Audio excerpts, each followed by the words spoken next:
Hey folks, welcome back to another review with yours truly, Sam Healey. Today we're taking a look at this game put out by Korea Boardgames called Sailblazer, Rise to Ascendancy.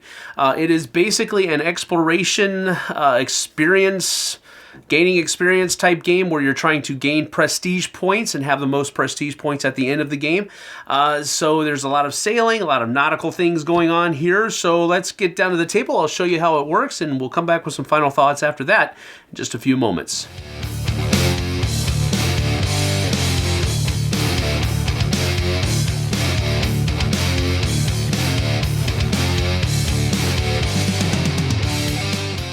Alright, so Sailblazer is a game where you are trying to get the most points over the course of the game. You're going to be getting prestige points here for a lot of different things in the cards.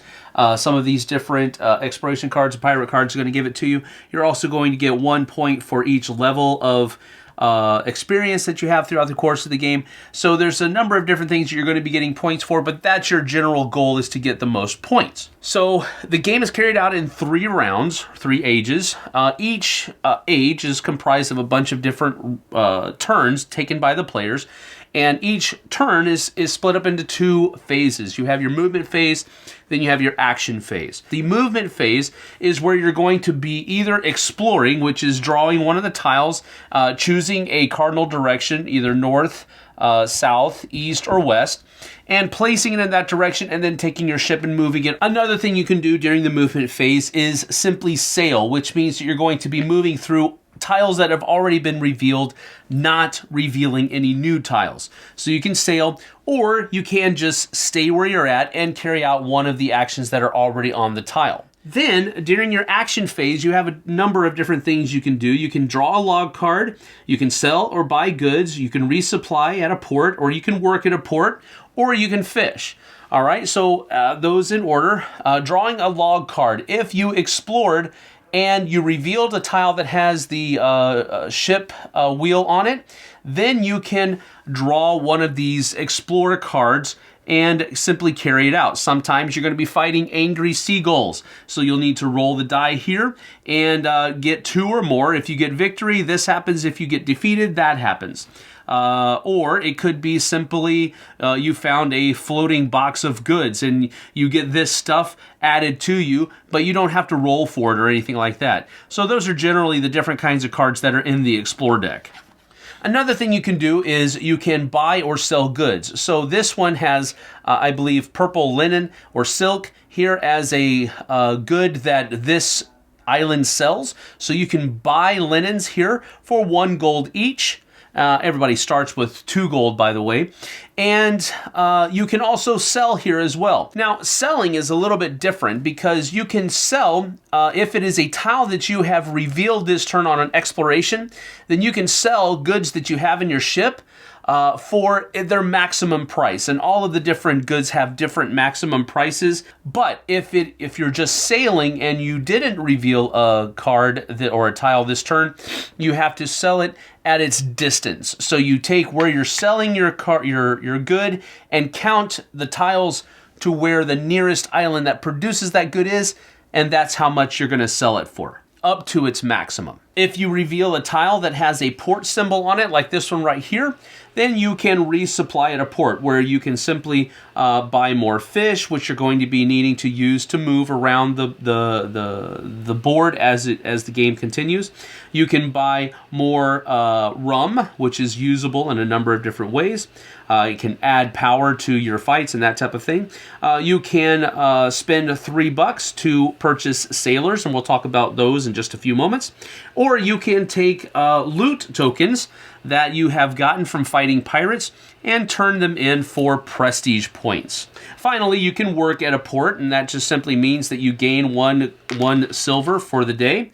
Or you can fish. And fishing here simply means that you're going to take your action to fish, and you gain as many fish icons as there are here on the tile. So as you can see, some of them have 3, some have 1, some have 2, and so forth and so on. So for my action phase here, I'm just going to draw a log card, and it's going to be the Angry Seagulls here. And so I have to roll the combat die and have a power of 2 or more. So I'm going to go ahead and roll this, And I have 1, but I'm going to use some rum to add to that and make it 2, which means I have that. So it's a victory. I get +2 fish, and I get +3 experience points.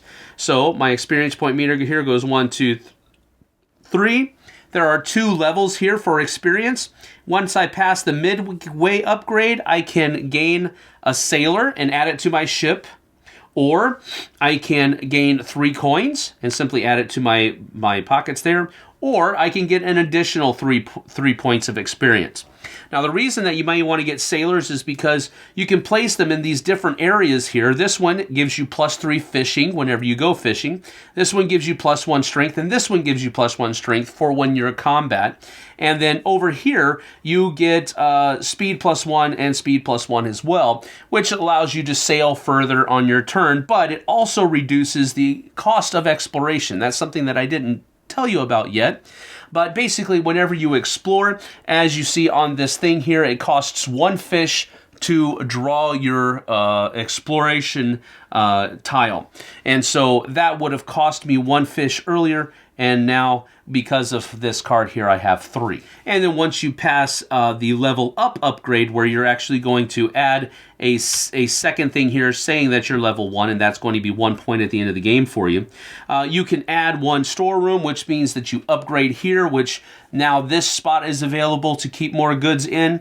Or you can remove one of these, and now you have 1 cannon, which means that whenever you have combat, you'll be able to roll 1 of these little dice as well to add to your power. Or you can gain a treasure map, which is going to increase your odds of getting more points if that treasure island is the end tile that ends the game. On my next turn, I'm going to choose to explore again to the west, so I'm going to take a card tile here and flip it over, and I'm going to move out there. Now, this one has things on it that I can already do, but it also has a pirate symbol. Whenever you sail to a tile that has a pirate symbol, you have to immediately fight the pirates. So you would turn 1 card over, and slave traders are attacking you, basically. So you have to get a 3 or higher. If you get victory, you're going to get 1 experience point and 1 loot. If you get defeated, though, you lose 1 prestige point, you get 1 experience, but you can't draw cards and you can't do any actions. So that's kind of a bad thing to do there. So we're going to go ahead and roll. Hopefully we'll be able to do this. And I did. I don't even have to use any rum to get the victory here, but I get +1 experience and I get +1 loot as well. Now, I only have 1 spot in my hold right now, so I would either have to keep my saffron or get rid of it and replace it with my loot, which I'm going to because that's points at the end of the game, and right now it's worth a little bit more maybe for me than later. And then I'd be able to go ahead and go into my action phase. So during my action phase, I think what I'm going to do here is I'm just going to go ahead and do a resupply at port. So I'm going to use 1 gold to buy some more rum and add that to my hold. And then I'm also going to use 1 gold and add a couple fish so I can have a little bit more mobility and not have to worry about running out of fish. Then I'm also going to trade this loot token in that I just got from fighting the pirates for a prestige. So that'll be going over here, and that's 1 point at the end of the game for me. Now, during the course of your turn, you also have these gold cards that are set up. So, for example here, if and you can accomplish up to 2 of these per round. This one says Waterworld. If you reveal a tile without any islands, you get +1 coin and +1 experience. So possibly on Pink's turn, they may have been able to do that.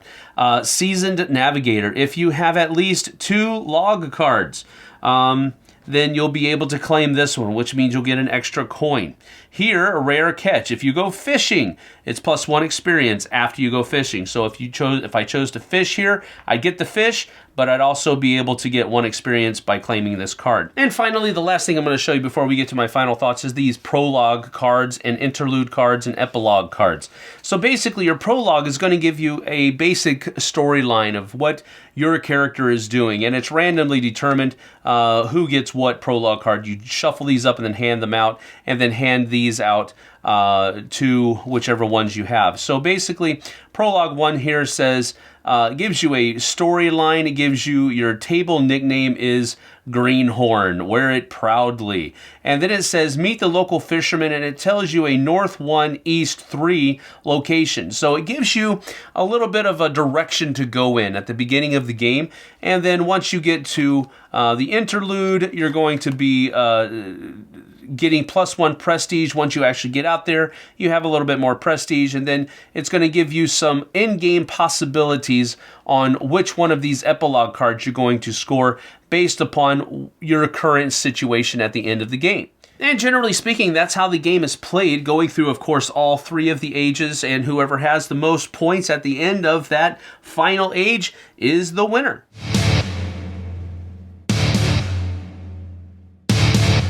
So that's about that for Sailblazer Rise to Ascendancy. I did enjoy a number of the different aspects of this game, but overall it just kind of fell flat for me. And we'll get into that a little bit more in the cons section, but I do have a kind of a soft spot in my heart for nautical themed games. I've enjoyed a lot of them over the years, and I did enjoy this one, but it just had some shortcomings in it. So let's get to my pros first, though, and then we'll get to the cons in just a few minutes. So my first pro of the game is quite simply that it is very simple to play. There isn't a whole lot of convolution in the game. You have a very streamlined movement phase, a very streamlined action phase. You can only do 1 action in your action phase, so it's not like you're going to be spending a whole lot of time and there's a whole lot of downtime for other players. No. It's all very streamlined, very well flowing game. It's a very well flowing game. Your movement phase, you either explore, sail, or you just stay put, and then you move on to your action phase, and depending on what you did in your movement phase, it determines what you can do in your action phase. I like that flow, and I think it's a great way to carry out a game like this, because it gave me that feeling of, first of all, I like the tile laying aspect of it, and that gives and plays into the whole exploration, revealing a tile, what's going to be on the tile, I don't know, that type of thing, and I liked that. I really did enjoy how the game played out and how kind of just a natural flow that it had to it. My second pro of the game is the fact that it is divided into those 3 different ages. And on top of that, there are, each age kind of has a higher difficulty than the last one. And I like it when games do that, because as you get stronger, the stuff that you're reaching and going after should be getting stronger as well. And it does kind of punish you if you don't kind of keep up and raise the number of cannons that you have on your ship. The stuff that is in the second and the final age, they're pretty difficult to beat, and if you just don't have any cannons, you're not going to do very well there. So you have to kind of do a little bit of everything, and I don't necessarily mind that when in a game like this. On the heavier Euro games, having to do a little bit of everything can be a little bit daunting for me, but with something like this, I enjoy it because it's kind of intuitive. If you're going to go out on the seas, you need some protection. You can't just have a sail barge that has just huge holds and you're holding a lot of goods, because somebody that does have a lot of cannons is going to come by and take all your stuff. So you do need to kind of equalize how you upgrade your ship, and I like that. And the experience point mechanism that the game employs really does kind of do that in a neat way. And that's kind of my third pro of the game as well, is that experience point mechanism where you're leveling up and so forth, and it's not just to upgrade your ship, you're also getting yourself points as you pass each progressive level. You're gaining more points for yourself at the end of the game. So I liked that. It gave you not only immediate rewards when you pass that midway upgrade and then the final upgrade, you also knew that you were laying up for yourself points at the end of the game as well. And so I thought that was a clever mechanism. Now, as far as my cons are concerned, I've got 3 of them, and they're going to ramp up. So this one's is my least connish of the cons, but it has to do with the player colors that they employed. They used a pastel blue, a pastel yellow, pastel pink, and what I can only describe as a pastel red. And the pink and the reds were incredibly close together. If you had the two in your hand, it would be difficult for you to tell them apart. I mean, somebody that might be a little bit more attuned in their vision would be able to say, oh yeah, definitely that's red, definitely that's pink. But as it's sitting on the table over there, nah, probably not. And if somebody has a difficulty seeing colors, good luck. There's just no way possible, I don't think. So I thought that was a kind of a faux pas that they used a palette of colors that were just too similar. The blue and the yellows are fine. Those were definitely easily told apart. But the red and the pink, not so much so. My second con of the game is that it has to do with those Prologue, Interlude, and Epilogue cards that each player randomly gets given to them at the beginning of the game. Now, on one hand, I get it. It's giving you something to do at the beginning of the game. It's giving you a direction to sail in. It's giving you a point once you get to that place that they told you to sail to. But then after that, it just kind of gets dropped. Because your final epilogue card, whichever one you pull up, depending on the situation that you find yourself at the end of the game, it doesn't do anything. Doesn't give any more points. Doesn't give any bonuses. Doesn't really do anything. It just provides an end to the story. That was really just kind of a skeleton story to begin with. So it just didn't do anything. I just felt like there's no reason at all for these cards to be in the deck. Now, if you wanted to have a story arc going into then okay, do that and give the people bonuses for accomplishing certain level of things. Why is there a 1, 2, and 3 epilogue card if they all just kind of end the story? There's not if you did better in the game, here you get a better bonus, or if you did worse in the game, well, here's something at least. They just dropped it. There was no reason for doing all of that. And my third and final con is quite simply this. I wanted to like the game a lot, but I just couldn't. And I couldn't like it a lot. I did enjoy it. It was okay, but I just couldn't like it a lot. And I wanted to, because I like nautically themed games and I like the exploration, and I really, really wanted to. But what it really turned out to be in the games that I played is that one person had a really, really good time, because they were turning over all of the good cards, and they were turning over all of the tiles that allowed them to do the most things, give them the most choices to make on their turns. And then another person had a pretty good time, because they were kind of doing the same thing as that other person, but a little bit less. And then the third person was like, okay, yeah, I'm having fun. I can't do that because they're doing that, so I have to do this over here, and this is kind of fun. And then there's one person at the table is just thinking, why am I here? I'm just here to be last place, because it doesn't matter. I remember one game I played. Every time I explored, you can't draw a log card unless you have that icon on your exploration tile when you turn it over. And I think out of all the exploration that I did, I think 2 of the cards that I pulled up had that ship wheel on it, which allowed me to draw a log card. Other people in the game, especially the one guy that was having a really good time, every single time he explored, he got to draw a log card if he wanted to. And there were some times where he didn't, because he already had so many. Maybe it was just a weird distribution of the cards and weird distribution of the tiles, but it happened more than once. And so, where there's smoke, there's fire. All in all, I'm just going to give it a 5 out of 10 because I did enjoy it. I guess if I wanted to be empirical about it, I could simply give it a lower rating, but I do enjoy nautically themed games. So I did enjoy this, but I wanted to enjoy it so much more than I really did. And so it's just middle of the road for me. I think some of the cons that I've listed may not be as big of a thing for everybody else out there. So maybe a lot of other people, this is definitely falls within that category of definitely try it before you buy it if you can at all possible. Or if you're watching this and you said, hey, I like that gameplay. I think I like this, and I don't think I'll have a biggest problem with some of those bad things as you did. Pick it up then, and go get it. But as it is, Sailblazer is just 5 out of 10 for me. So thanks for joining me. I certainly appreciate it, and I hope you have enjoyed yourself. I have enjoyed having you here. Thanks for coming. We'll see you guys and gals on the flip side. Take care.